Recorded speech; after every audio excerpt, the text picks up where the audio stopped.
not even just the medical aspect, but the whole culture around it. So if you're an able-bodied person and you're not willing to kind of embrace that culture and live that life with me, that can make relationships hard, and it can make monogamy hard.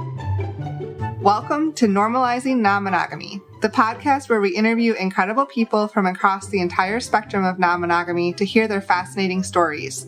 We strive to bring guests on the show who have a healthy approach to non-monogamy. However, it's important to remember that everyone does it a little bit differently, and the views and opinions expressed by our guests do not necessarily reflect our own. Additionally, we produce this show for entertainment purposes only. Please be aware that we aren't doctors or therapists. Consult the medical professional for anything regarding your health that you might learn about on the show. Enjoy! Welcome to episode 157. We're Finn and Emma, and today we have a beautiful interview with Jade, who is a performer, comedian, and artist. Yeah, we were put in touch with Jade by Jeff, who you don't know yet, but we have an interview with Jeff coming out in January. And Jeff is the director and creator of a animated documentary called Romantic Chorus. And so a couple weeks ago, we interviewed Imani, and she was in the movie as well, and as is Jade. So we're excited to get this story out there. It is amazing. Very powerful. Powerful and a sharp sense of humor. Yes. So you'll hear us laughing a lot along with Jade, and we're really touched and excited to bring you this conversation. Before we jump into the interview, we do have a couple of announcements. Actually, we are going to save our usual community announcements for the end of the show. We're sparing you this week. Yeah. So stick around to the end because there's some good stuff happening. Yes. But first off, we are doing some special bonus episodes later this month, and we wanted to encourage all of you to leave us some voicemails for those episodes. The first is around the Christmas time. We're going to be releasing an episode about bloopers, and these are encouraged to be non-monogamy specific, but they do not have to be sexual. Yeah, and really, whatever floats your boat. The goal here is to lighten the mood and bring some joy to people. So if you head over to our website, normalizingnonmonogamy.com, and click on the Contact Us tab, there is a way to send us a voicemail, and we would love it if you would do so. Right. And so sending us bloopers is the first part, but then the second one we're asking for is the best part of 2020 for you. So we'd like to publish an episode around New Year's that really highlights some of the best things that have happened in 2020 because we know it's been a tough year.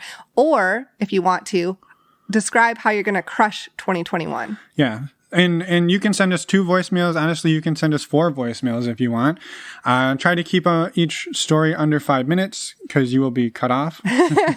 But yeah, so thank you in advance for doing that and for helping us put together a little bit of fun and joy at the end of the year here. Yeah. A few other quick shout outs that we wanted to put at the beginning of the show here. The first is a few weeks ago in episode 154, we interviewed Mariana and Rob. And Mariana is working on publishing a book for children called A Color Named Love, and it's about polyamorous family. So they've been launching a Kickstarter to publish this book, and it's been going amazing. But there's a week left, and we wanted to promote it so that if you haven't donated yet, please go support that work. Yeah, and it's not even really just donating. You get copies of the book. Yes. You get all sorts of really cool stuff by doing this. And just a heads up, they have crushed the Kickstarter. They're at $18,000 and they only needed 13. So really everything you're doing now is helping to make sure this reaches as many people as possible. So it's amazing and we're super excited. So thank you. And again, thank you to anybody who listened to our show and went and supported this project. So we're honored to help promote it. And you can do so by following the links in your show notes in the podcast player or in our show notes on our website. The other one is a few weeks even prior to that, episode 140, we had Jane and Jay come on, and Jane is not to be confused with Jade. We've got Jade, Jane, and Jay. Sorry about that. That's our bad. We should have done this on a different week. Anyway, Jane is the author and creator of the Swing Fashions comic series. And they actually took this and made it into a comic book, and it is available on Amazon. And so we told them we would definitely shout it out because, it's amazing. They sent us a couple copies to giveaway to our Patreon group and one for us. And so we're really excited. It's super fun, and we've been enjoying reading it. So head over to the show notes, and there will be links in there to go ahead and pick up a copy for yourself. And you can throw it right on your coffee table for Christmas. People will love it. Why not? Yeah. There's no nudity on the cover. It'll be fine. Just some pineapples. Precariously placed pineapples. Yes. That's new band name. For your next band. For my next band. That's all we have for the intro. Again, stay tuned. Stay tuned. Stay tuned for the interview, maybe. Listen to the interview. Then after the interview, come back and we'll be announcing and talking about our upcoming meet and greets and Patreon activities. Yeah, and one more time, in case you don't know where to find us, there's links in your show notes player, or head over to normalizing non-monogamy.com, and you can find the show notes under the podcast tab for all of our guests, including today's, generally with photos and a little bit more about who they are and links to anything that they're involved in. Yes. Now, including A Color Named Love and Swing Fashions comic books. Yes. Okay. All of that. All of the above. So now let's go talk to Jade. Welcome to the show, Jade. We're super excited to have you here. We were put in touch through a mutual contact, Jeff. His episode hasn't come out yet, but it will. It will. It'll be coming out in January.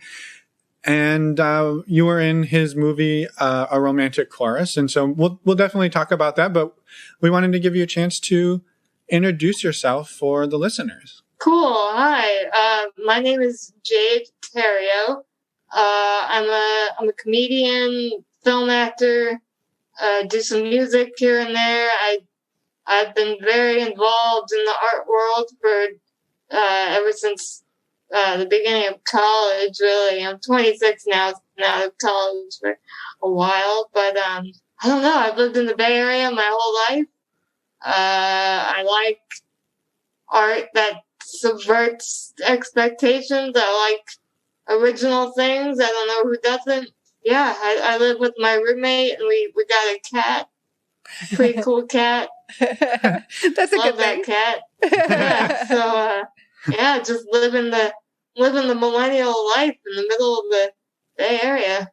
In the middle of a freaking pandemic, right? Yeah. Oh yeah, I gotta throw that in there, right? I just wondered if you were having the same pandemic as we were. 'Cause I thought maybe you'd found a way out of it. I think so. What's it called? The Kobo? Yeah, something like Kofefe, I think. Kofifi, yeah. There we go. Kofifi, yeah. Knew it. Damn Kofifi. Well, thank you for being here. We're super excited. And so just kind of like to preempt this for the listeners, we don't know a whole lot about you, and you don't know a whole lot about us. So we're kind of winging it here together. So we're super just having a conversation. We're super excited, and we just it's just awesome to be put in touch with awesome people. So thank you for going out on a limb and chatting with us tonight. Oh yeah. Are you two a couple, or how does this work? They tell us we are. We are, yes. We're in our early 30s, but we've been together since 2005. So we've been together about 15 years. Cool. But yeah. Yeah. That's us in a very small I was like, I don't know Totally. where do I go with that? So we are only each other. No, Yeah, exactly. Yeah, we can't survive independently. no. That's a joke, by the way. It is.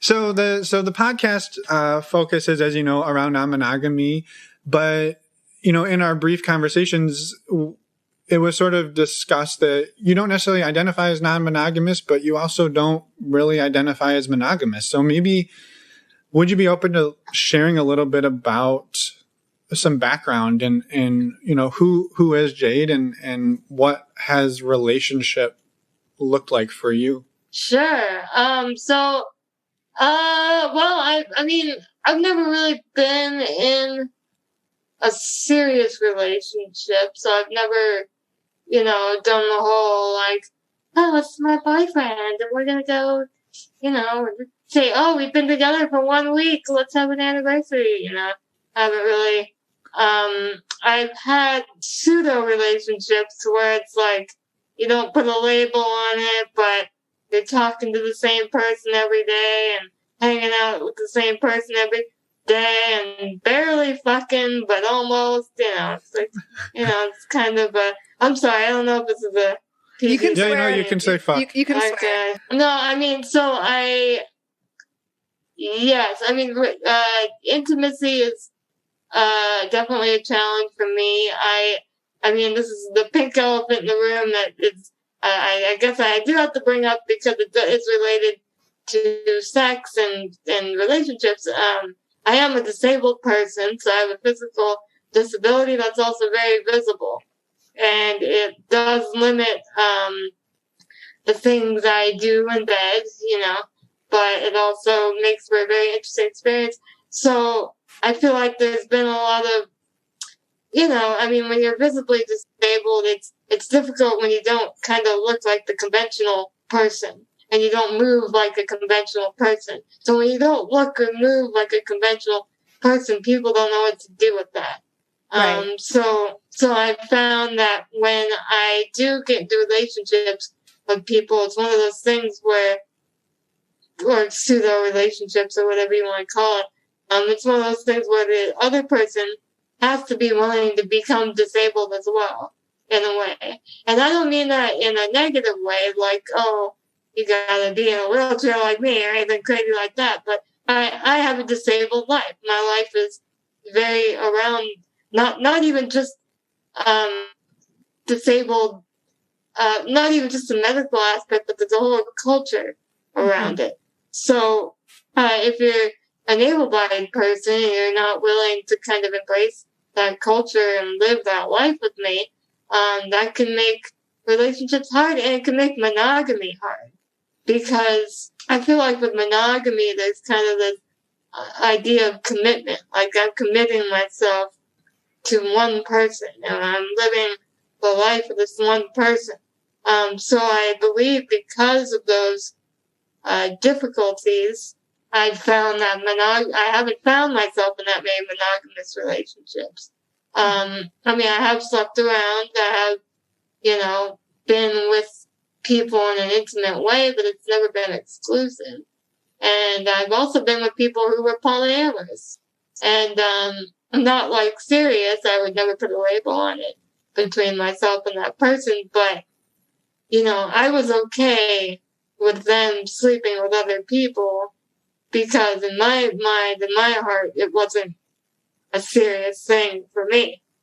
So it was just about the sex or about the friendship or whatever, whatever was going on at the moment. So I guess that's why I would say I'm not strictly monogamous. I mean, I guess I would like to be monogamous because there is kind of a fantasy of like, oh, you find your prince or your princess charming. I mean, I kind of go both ways, but you find that person that makes you feel great, solves all your problems, and you're with forever.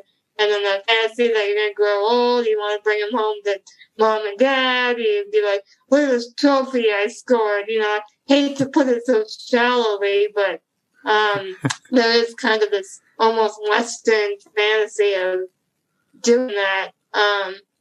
But that's why it's a fantasy. It's not really realistic, especially in this day and age when you live in the city and everyone's kind of sleeping around. In the art world, I don't think it's very realistic, especially people who are entertainers and artists.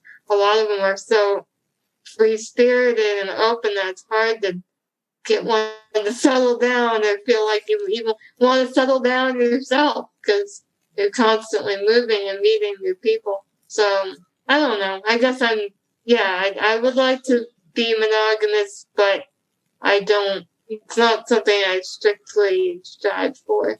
Yeah. When I'm in a relationship. Yeah. Growing up, was non-monogamy ever modeled for you? Or like, how did you come to learn more about non-monogamous relationships? And maybe can you explain a little bit more about that? Yeah, sure. So I guess I learned about non-monogamy in college. I mean, I always knew about swingers. That was what my parents called them, swingers. People kind of just sleep around and stuff. But I remember when I was in college, one of my roommates was reading The Ethical Slut. And you all nod your heads like it's our Bible. No, But, yeah, and I was just like, ethical slut, like, what is that? Like, those are two opposing words, you know? How does one be ethical and a slut? But when she was reading it and she was doing the poly thing, and I never totally understood how people would do the poly, because I know when my heart gets broken over one person, that just wrecks me. You know, I'm a mess. It's like I'm out of sickness for years sometimes, and I can't imagine going through that with more than one person at the same time. Right.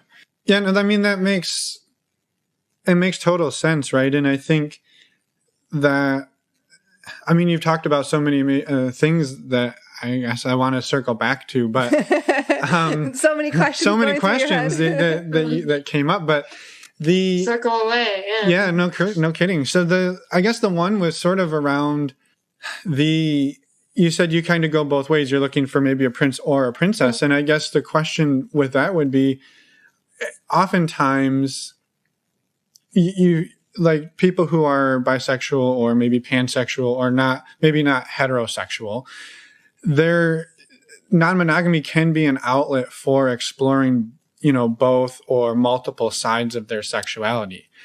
And so I guess, you know, you said, well, I would be interested in going and finding that person and becoming monogamous. Do you think that if you found somebody, you would have trouble turning off that other part of you who was maybe interested in a gender different than the one you're with? Yeah, that's an interesting question. I mean, I guess I'll preface by saying, I mean, I do lean more toward men, like cis men, which is not to say that I've never dated trans men or women or non-binary people. I definitely have.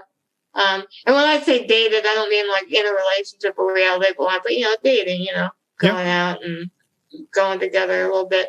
But yeah, I guess, when I think of what it would be like if I was in a serious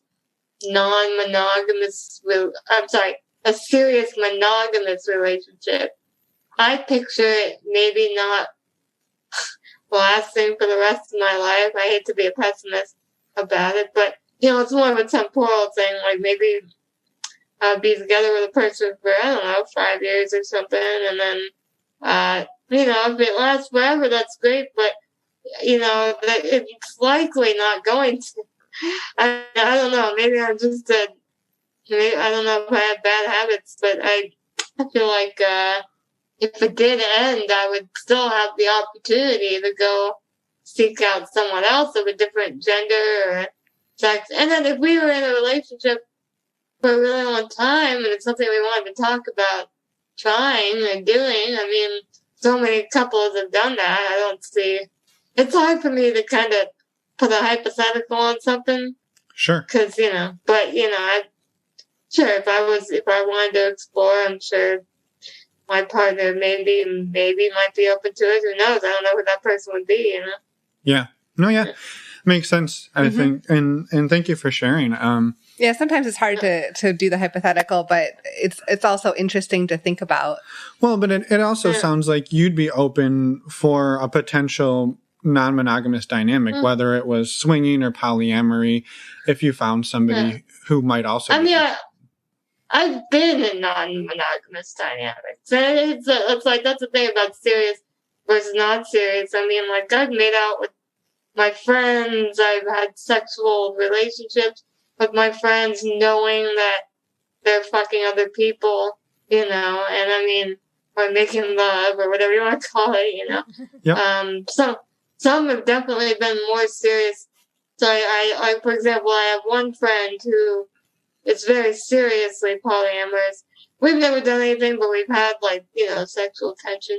And he's very serious about polyamory. So he has partners. He has partners that he said, this is my partner knows about my other partner. And then, you know, and me and him are friends, but there's still the sexual tension between us. And I don't know if they know about it, but I don't even know if it matters, because everyone knows he's a like, it's kind of just like one of those things. And then I've had other friends that I've like, slept with or had intimacy with, where some friend of mine, he never identified as poly, but he slept around a lot. He liked to sleep with people, and I don't know why I find myself with sex addicts all the time, but I mean, I don't think I'm a sex addict. I mean, I definitely have my moments, but I think that's why I don't think if I was with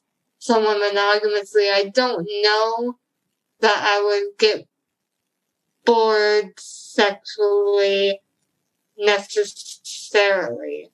I would actually probably worry about it being the other way around, because I'm not very hypersexual. So, I don't think I'm undersexual, but I think, it doesn't, I'm not looking for anything crazy. And if I was with someone who did want to explore more, then maybe I would expect them to have the anxiety more than I would, I guess. Right. So you would see yourself like being fairly satisfied, and your concern would be more that they were needing more than you were potentially able to provide. Or wanting. Yeah. I would think so, just knowing my sex drive and kind of how I've been in the past. Yeah. So, yeah. So one of the other things I wanted to circle back, because I'm still circling. We can circle. I'm still circling. Yeah. Oh yeah, it's my favorite shape.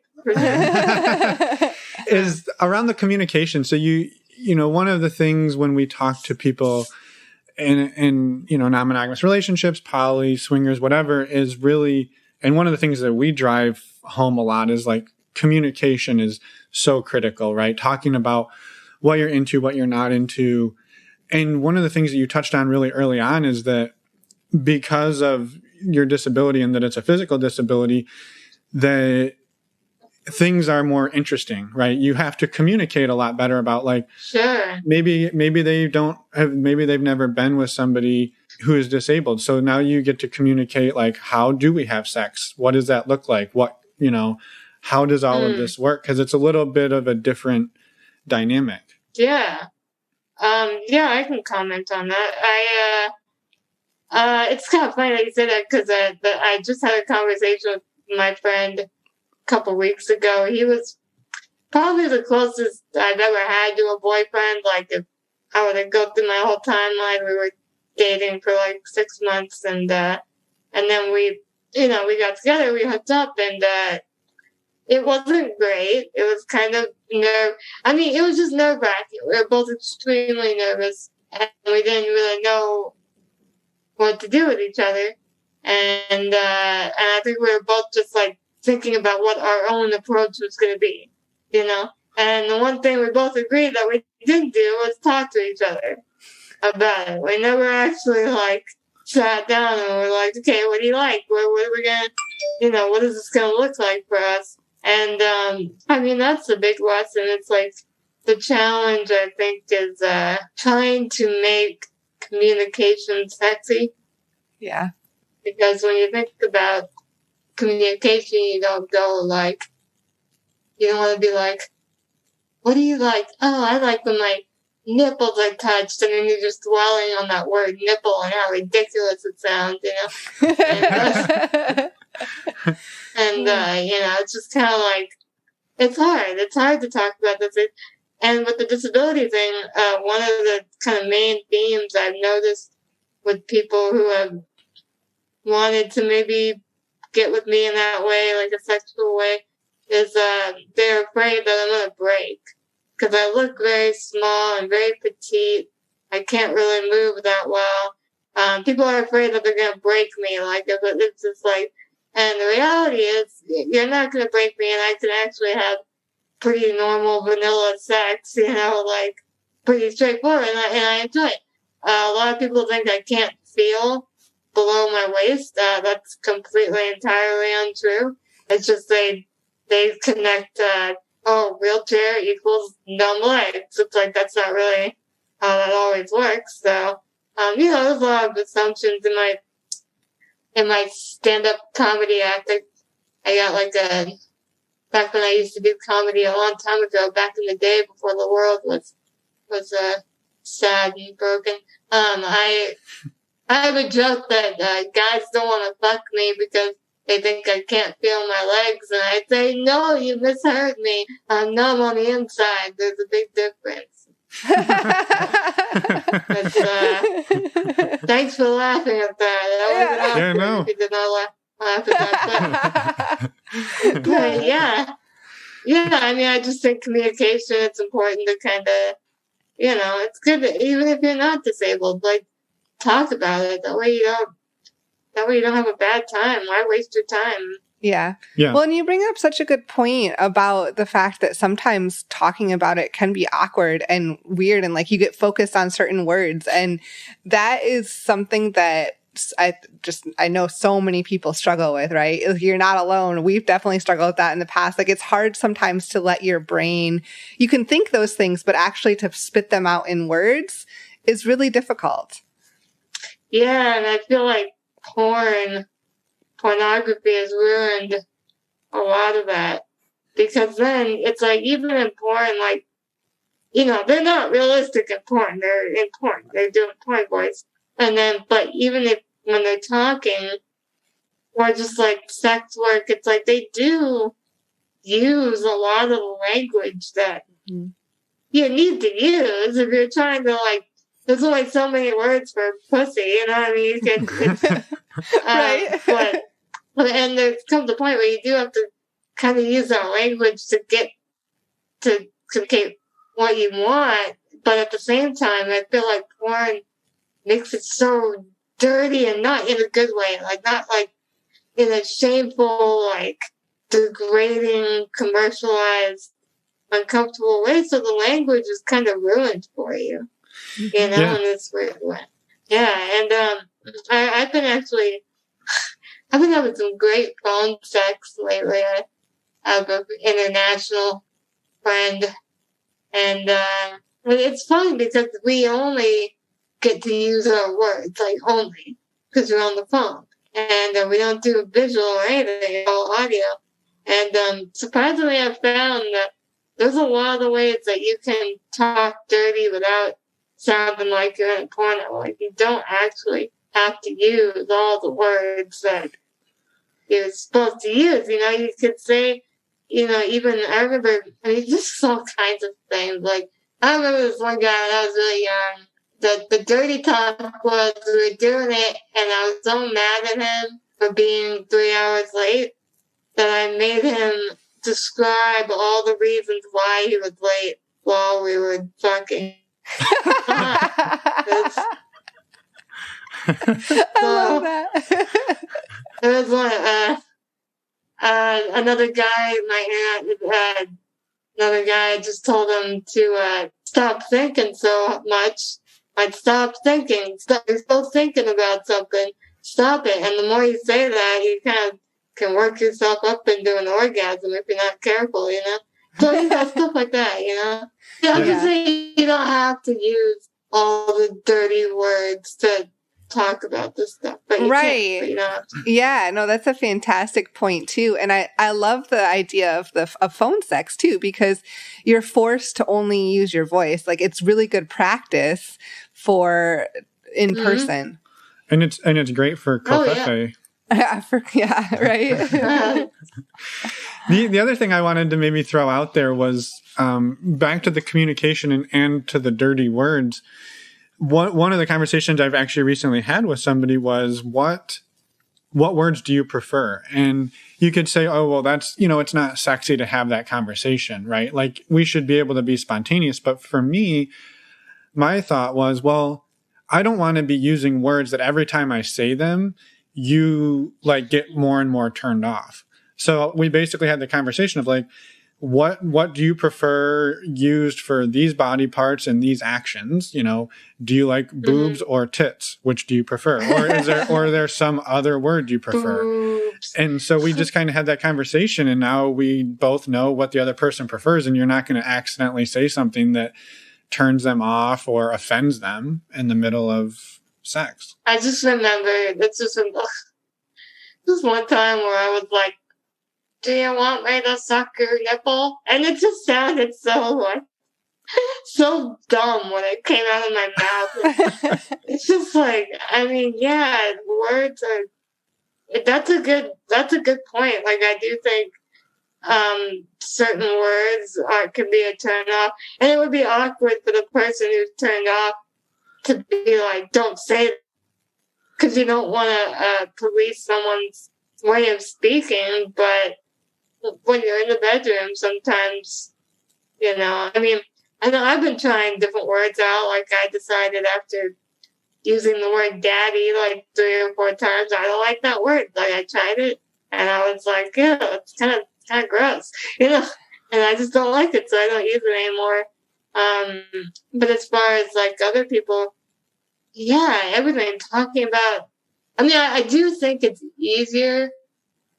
Here's what I think the disconnect is. It's easier to get into the nitty-gritty of talking about that when you've been with someone for a minute, Yeah. as opposed to a hookup. And I don't even think that's how it should be.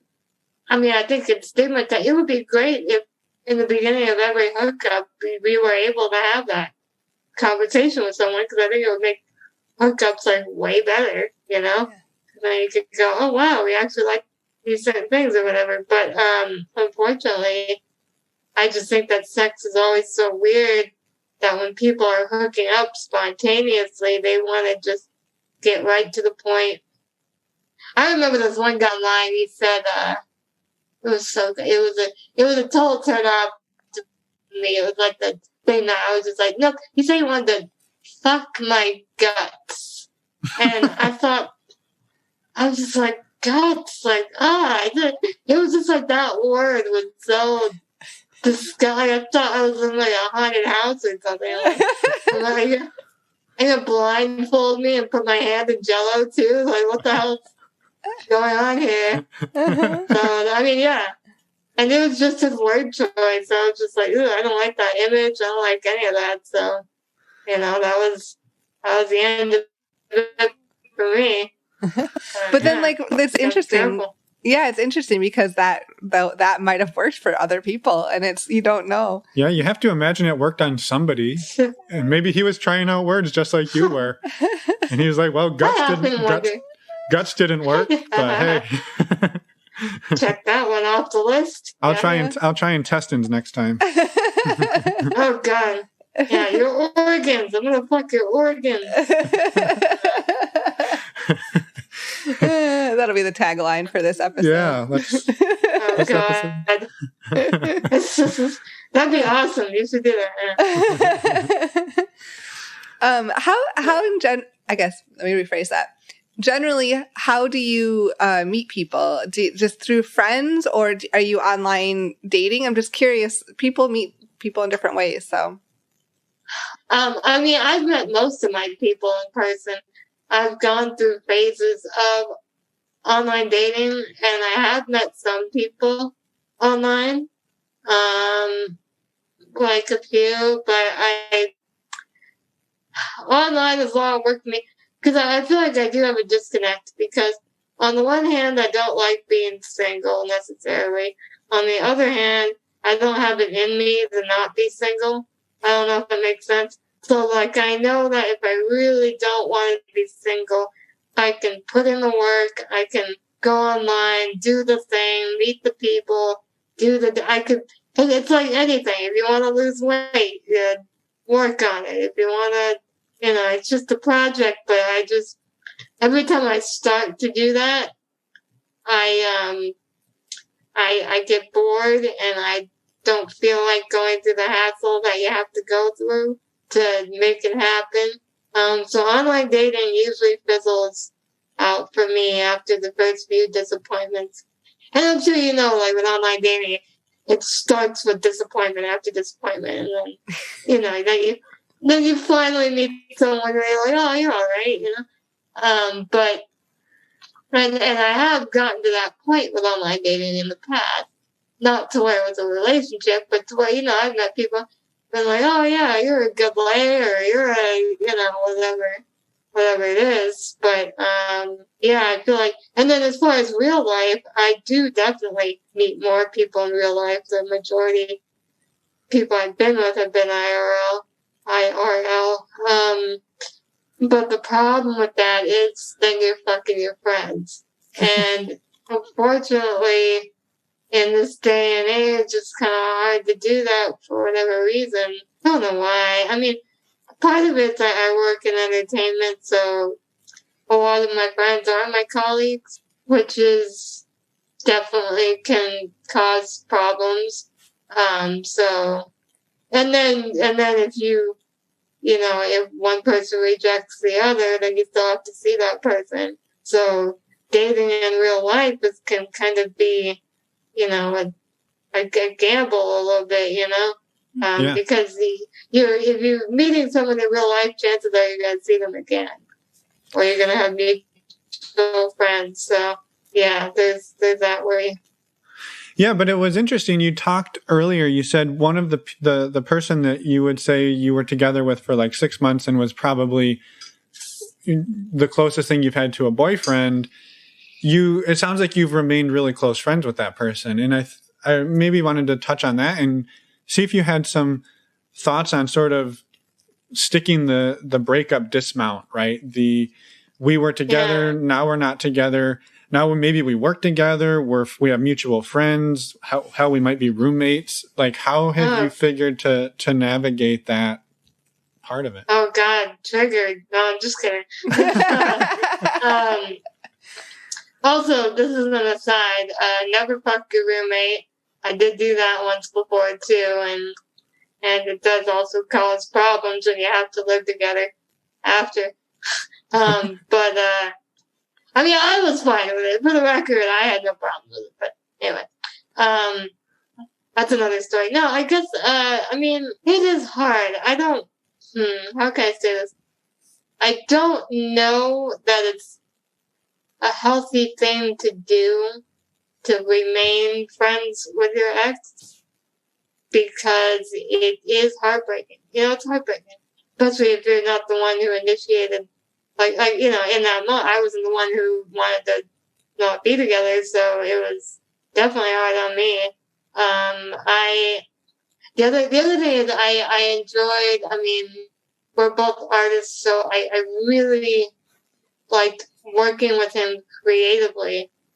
That was the most fun I had when we worked together creatively. And there was a lot to him that I still cared about, and I loved him a lot. So, I don't know. I don't know if that's healthy. I mean, he lives far away now, so we don't actually hang out, like, in person like we used to, and that was kind of, I mean, so he's far away, so it's easier, but we still stay in touch. And, I don't know. I mean, I know I have friends who have been friends with their exes for years, and they're on again, off again, and it's just kind of one of those things where relationships evolve in some areas and devolve in other areas.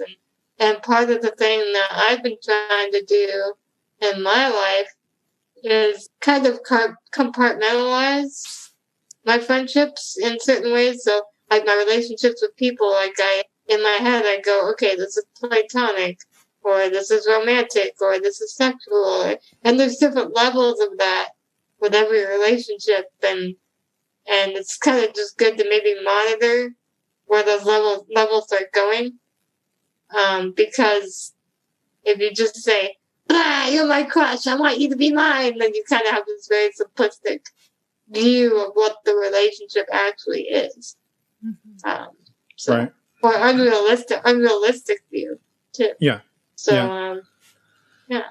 How have you seen over the last few years of dating, or, since you started dating and started, sleeping around and hooking up with people, how have you seen your approach change throughout that time? Well, it's very interesting. When I was younger and in college, I very much, there was all these paranoias, because it was like, I didn't want to die a virgin. It was kind of this weird, like, I'm disabled, I don't know. And it's not, because I have so many disabled friends, who are in happy, loving relationships. So it's not like I didn't have good role models or examples, but when you're young, you kind of have this doom and gloom, and, you know, you don't think you're ever going to meet someone. So, you know, that was the initial goal, just like, lose the virginity, like, get that out of the way, don't go to the grave. Yeah, but, so I lost my virginity, and it was awful, and, you know, it's just kind of like, you know, because you don't know what you're doing, and, you know, you're just doing it to do it, you're not doing it to have fun, or enjoy yourself, or have pleasure, because it's, you know, it's awkward and painful, and, you know, it's just like, it's like a trophy or a rite of passage. It's not really a enjoyable situation. So there's that. So after that happened, then my goals changed to this weird, like, oh, all my friends are hooking up, and I don't want to be the one celibate one. You know, again, like this status acquisition. So then you want to be like, look, I can sleep around too. Look, even though I'm, you know, a cripple, I'm hot. You know, I'm promiscuous. I do drugs. I like rock and roll. You know, you kind of just, you want to put on this persona.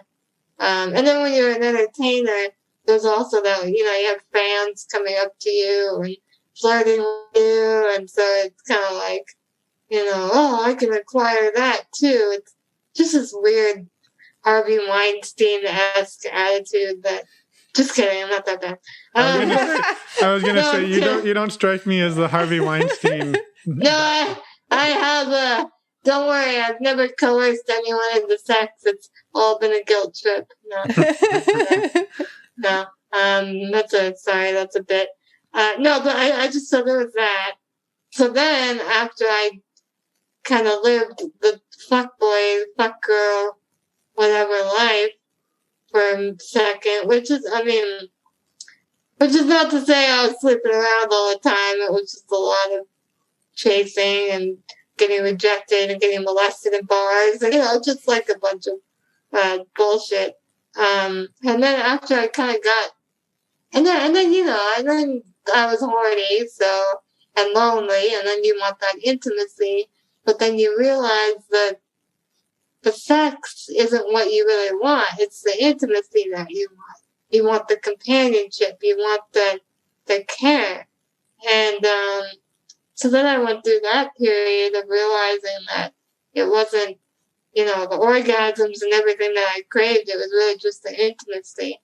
And then now that I'm more mature and grown, I've, you know, in the past couple of years, I've definitely turned down hookups. I've been in situations where people want to hook up and I don't want it because I'm scared. You know, I don't want to have a bad time.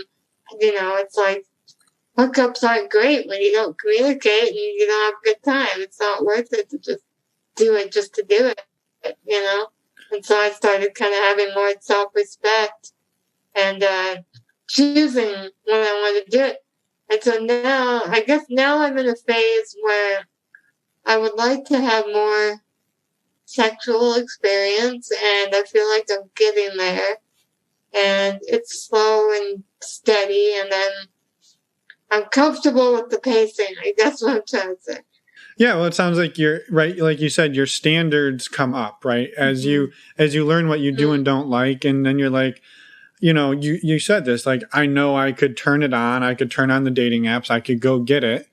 But for what, right? For some bad sex, and I'm uncomfortable, and the communication is shitty, and the person might be shitty. So like, it's your standards raise, right?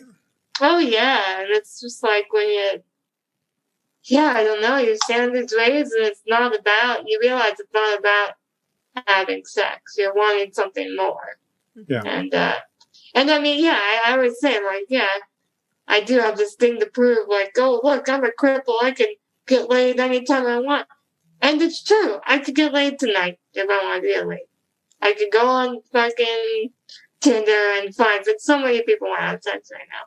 A lot of people want to have sex with me because it's a weird fetish thing, too. It's like, you know, oh, I'm going to knock that off my bucket list, or, you know, and I don't really want to be fetishized. That's not what I'm going for either, you know? Yeah. So, Yeah. How do you combat that? How do you come up against that?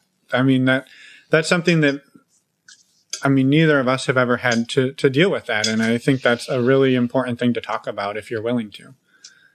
Yeah. I mean, it's definitely, yeah, it sucks. I mean, it's just awkward because it's like, I'm just thinking about what to say. I would be in a bar or something, and then I'd have like a friend.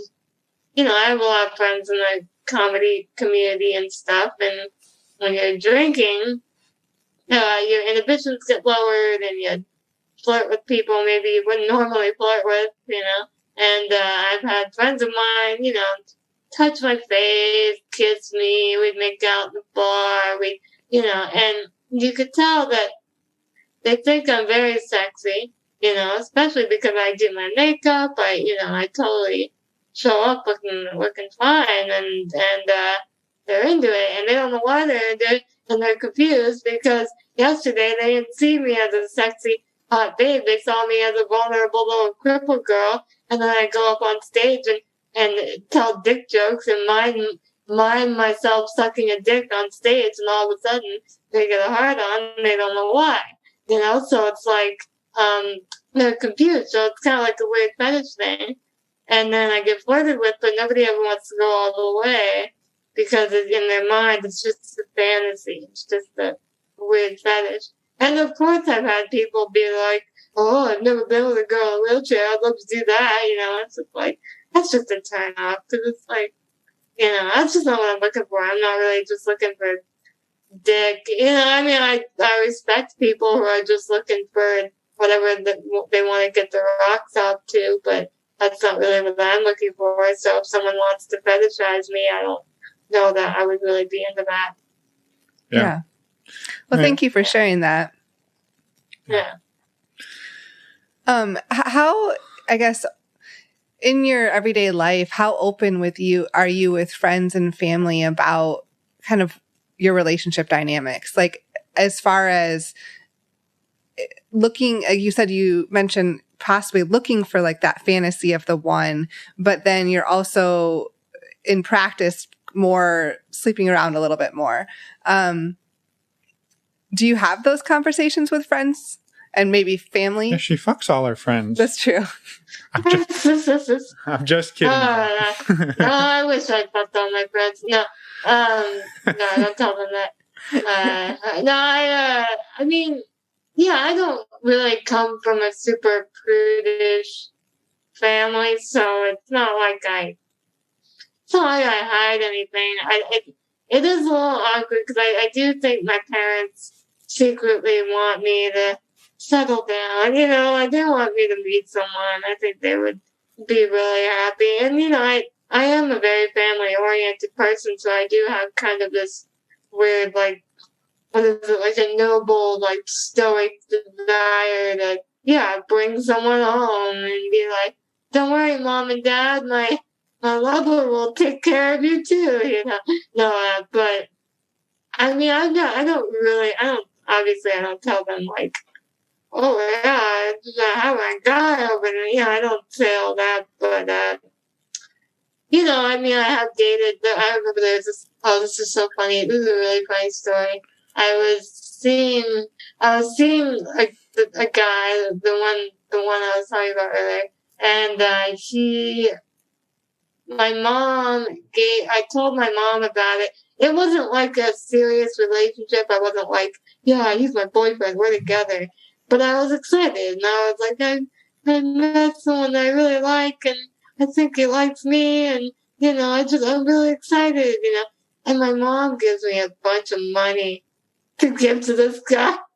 I don't know even tell you the amount, but she's like, here, help him pay his rent. And I didn't do it. Because that would just be too weird to just like, hey, I've only known you for 2 months, but here's a shit ton of money. Like, let me buy your love, you know? Like, it just would have been weird. So I told my mom, I was like, I am not giving him this money, and I gave it back to him. It was just like a funny thing. But that kind of communicated to me that she was a little overly excited and maybe was trying to pay the symbolic dowry, so to speak. Yeah. But that was just a funny story that came to mind. Yeah, it reminds me, we have a friend of ours whose mom is super passionate about her having grandbabies. Yeah. And she's actually like offered people like sums of money to get her daughter pregnant because she wants a grandbaby. And I'm like, well, you know, I could use a couple $1,000. I know.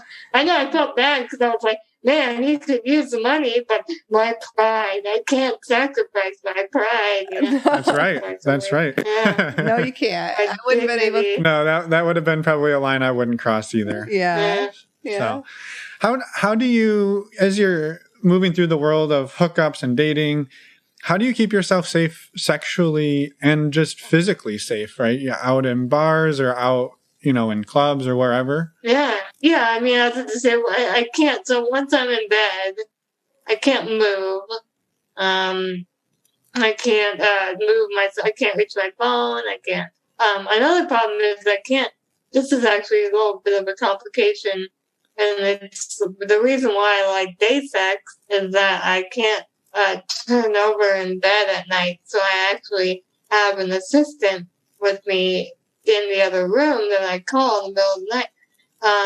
Usually when I'm having someone over, that is a conversation that we do have where I say, hey, I can't roll over in bed, so we could do this one of two ways. We could either have a third party come in every couple hours and flip me, or you can wake up every couple hours and flip me over, you know?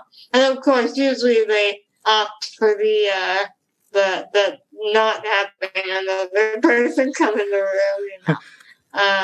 It's definitely been weird when I like would have an assistant come get me up in the morning and I got a guy in bed. This one guy, I felt so bad because he wanted to leave early, and I said, no, stay, because I wanted to show that I was a whore.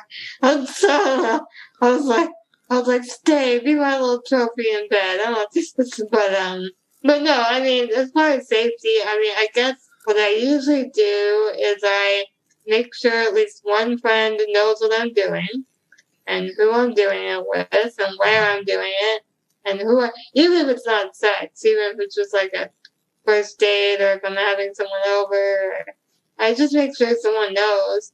I have a code where if I send that friend a letter, like a random letter, that means I'm in trouble. And the reason why I say a random letter is if you're flailing, sometimes you can only reach a random letter. So I want to make it something really simple that I don't have to think about. I always, if I do, I remember I had a guy over once, and my assistant, this was a really funny story, my assistant at the time, who usually did my overnight, instead of doing my overnight, she was fucking a guy in a motel down the street.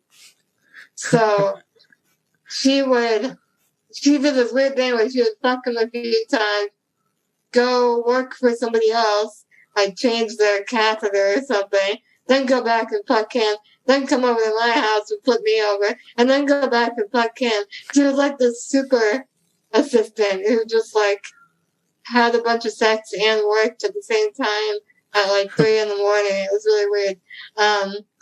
Pre-COVID. We're not doing that anymore. But, yeah, that's hilarious.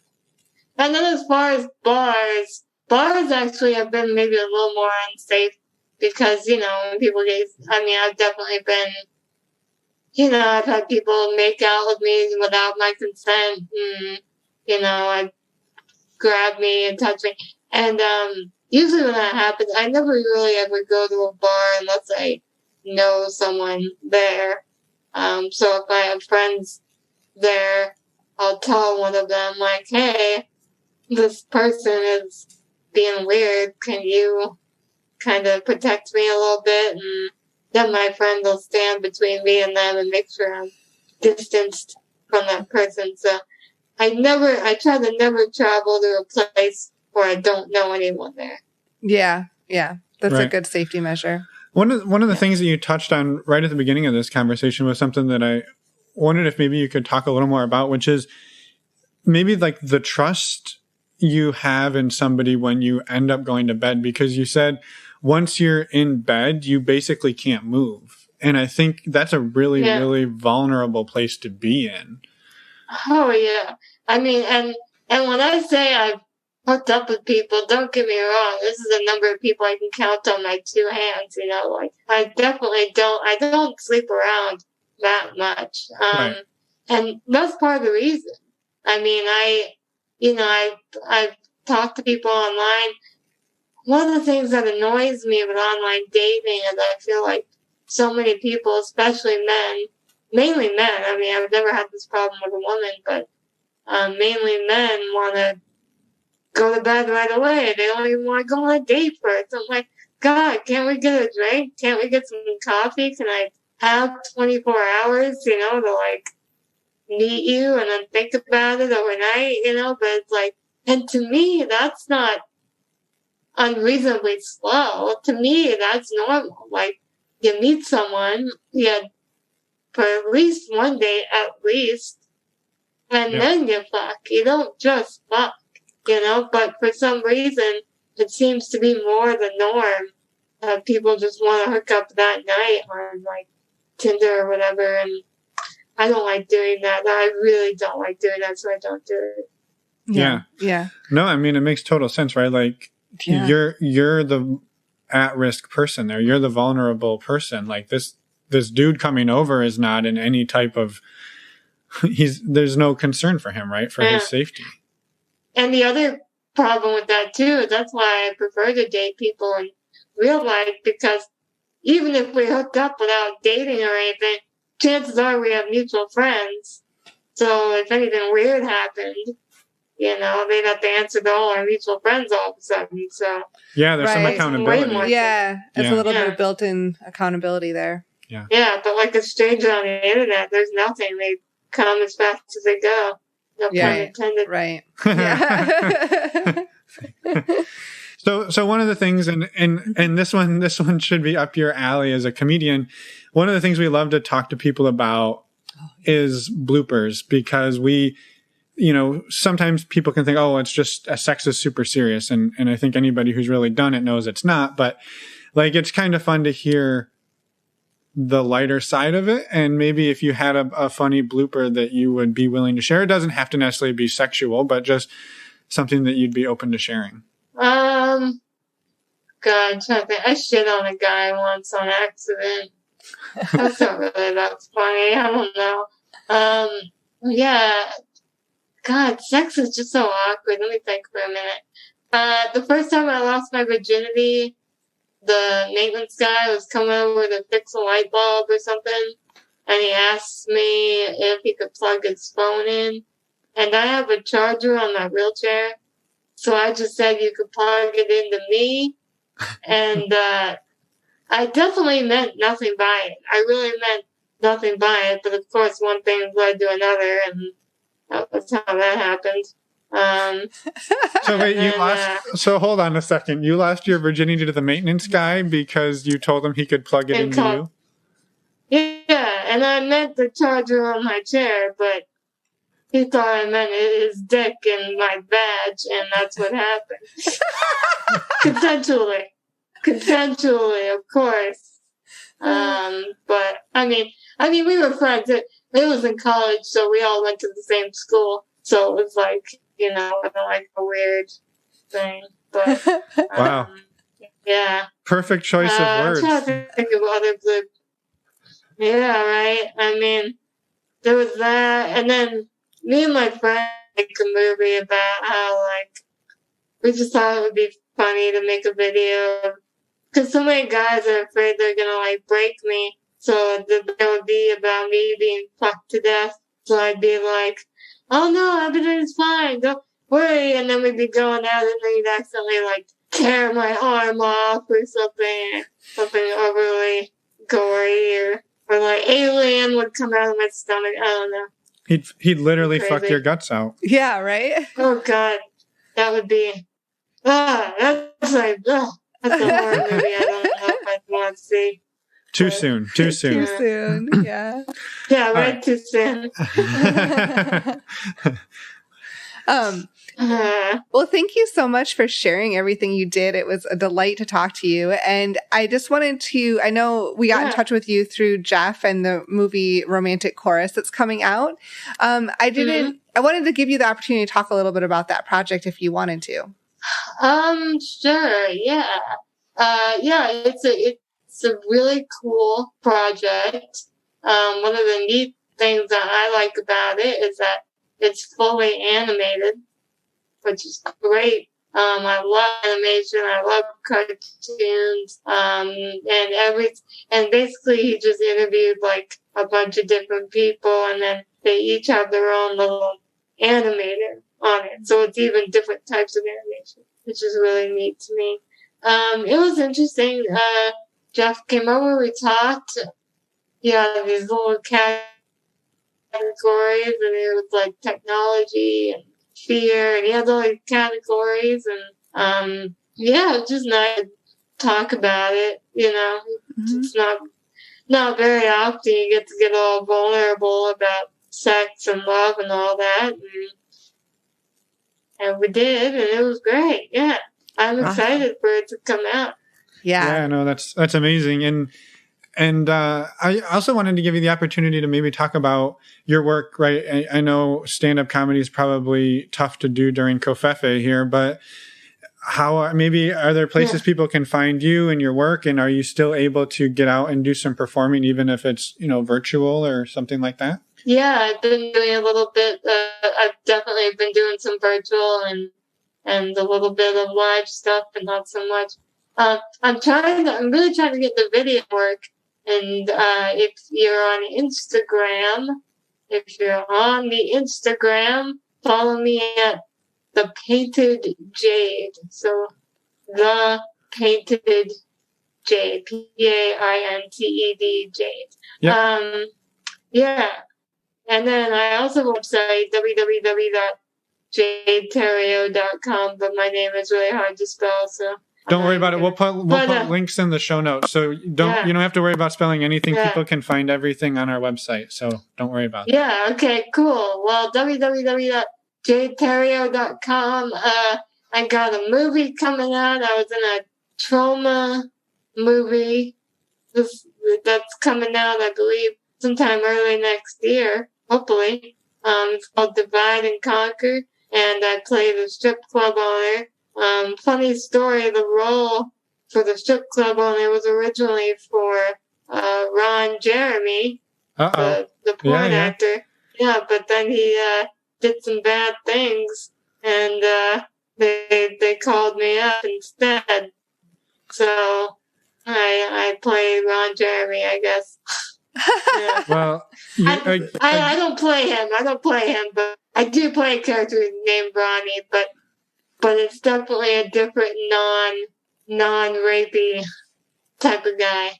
I was going to say you're no Ron Jeremy and you're no Harvey Weinstein. No. So no. You can leave it. Oh, little do you know. No, I'm just kidding. Awesome. Well, that's amazing. We appreciate, everything you do, all of the work you're putting out into the world, and for sharing your story with us and talking with us tonight. It's been wonderful. Yeah, thank you so much for having me. This was a lot of fun. Awesome. We'll have a wonderful rest of your night. And we're back. Thank you so much, Jade, for coming on the show. I know we were put in touch with you through Jeff, as we mentioned at the beginning, and throughout the interview, but thank you so much for coming out and sharing your story. And sharing what could literally be one of my favorite loss of virginity stories. Yes. So you got to be careful who you ask to plug into what and where. That was amazing. So thank you for all the laughs and for the vulnerability. It was amazing, and we hope it's not the last time that we talk. So As we promised Yes. community announcements. We promised community announcements. So the first up is our virtual meet and greet. So our next one is going to be on December 12th. That's a Saturday this time. It's going to be starting at 10 p.m. Eastern. I know that's late. We apologize. We'll be moving them around a little bit in the future, but 10 p.m. to midnight Eastern time on December 12th. These meet and greets are open to anyone that wants to join. They are $10, and you can sign up by going to our website, normalizingnonmonogamy.com, and clicking on the meet and greet tab. Yeah, I just wanted to say one of the really cool things about these meet and greets is that they're not just for non-monogamous people. It's a really great way. Maybe you're thinking about exploring it. Maybe you're just looking to meet other open-minded people. There is a wide range of people in there. Yes. And everybody is welcome and welcoming. So, yeah, we'd love to have you join us and check it out. Yes. The other thing we want to talk about is our Patreon group. So whoa. Okay, sorry, go ahead. Before we do, we just have to say a huge thank you. Well, yeah, I didn't even get there. I know, because I cut you off strategically. Okay, go ahead. Thank you to all of the amazing Patreon supporters. You guys are amazing, and we're so excited to be building this community that is creeping up on 140 members. Yes, we're incredibly excited and couldn't be more grateful for all of you. We do have monthly Q&As that we do for our Patreon group. You can join those at the $2 level, and our next monthly Q&A is Wednesday, December 16th. We do 2 of them, one at 9 p.m. Eastern and the other one at 9 p.m. Pacific. We also have a MeWe group and a men's group and a women's group, and those are all available at the $5 level. And the next women's group call is December 9th. The next men's group call is December 15th. So again, information about all of those calls and how to access all of that is on our website, normalizingnonmonogamy.com, by clicking on the Patreon button. And we always like to just throw this out there. If you are looking for a community and maybe a specific group, and you don't identify as a man or a woman, or you fall somewhere in between that on the spectrum of gender or sexuality, or gender, I suppose, not sexuality, reach out to us. We would love to hear from you, and we would love to help facilitate creating this community. We would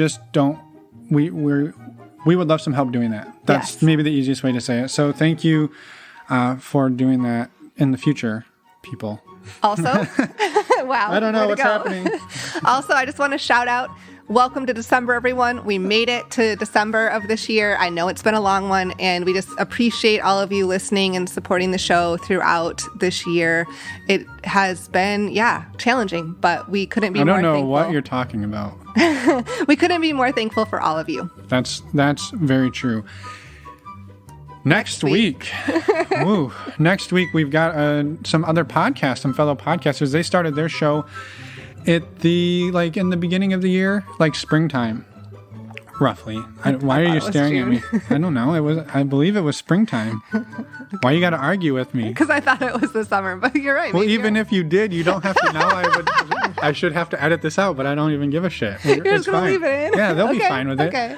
We should bet on it. We should see who was right. Oh, before we go look? I think it was I think they came up with the idea in February, March, and didn't really start recording until June or July. Well, that wasn't what you said at the beginning. Look, I'm covering all my bases. No, I think they started. My point was, I think they started publishing episodes in June and July. All right. Well, we'll see who's right. Based on the way I described it, I'm correct because all of it. I covered all the months in 2020. Okay, let's just agree that I won this one. Let's table that discussion. So anyway, the name of the show is Cheating on Fear. It is not just about sex and relationships and non-monogamy, but that is definitely part of it. And the hosts are Beatrice and Dante, and we're super excited to have them on. Also, I believe today we were published on their show. They did an interview with us for their podcast. So after you get done listening to this 47-minute outro, go and download the most recent episode of the Cheating on Fear podcast. Yeah, and you'll hear us for another 47 plus minutes. Yeah. Maybe even longer. I don't remember how long that was exactly. It was a long time, but it was awesome. So thank you. Yes. For listening to this point. Reach out, let us know how you're doing, let us know how we're doing, and we hope to hear from everybody. Yep. And I think that's it. Bye, everyone. Thanks for listening. That's it. Wrapped it up real quick. Nailed it.